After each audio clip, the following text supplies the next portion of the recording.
வணக்கம் நண்பர்களே. ஆயுஷ்மான் பாரத் சிகிச்சையில் தனியார் மருத்துவமனைகள் ஆதிக்கம் என்ற ஒரு செய்தியை தினமலர் வெளியிட்டிருந்தது.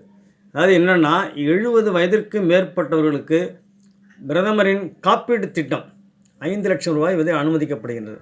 ஆனால் இந்த காப்பீட்டு திட்டத்தில் 2/3 பங்கு தனியார் மருத்துவமனைக்கு செல்கின்றது, முழு தொகையும் செல்கின்றது என்ற ஒரு செய்தியை தேசிய சுகாதார கமிஷன் அறிவித்துள்ளது.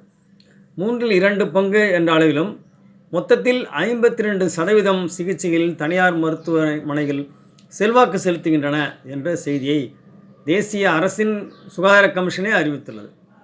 அதன் மூலம் என்ன நாம் புரிந்து கொள்ள முடிகின்றன, இலவச சிகிச்சை மக்களுக்கு வழங்க என்பதை நம்மளுடைய கோரிக்கையாக இருக்க முடிகின்றது. அப்போ அந்த காப்பீட்டு திட்டம் என்பதன் மூலம் மக்களின் பெரும் தொகை தனியார் மருத்துவமனைகளே கொள்ளையடிக்கின்றன என்று புரிந்து கொள்ள முடியும்.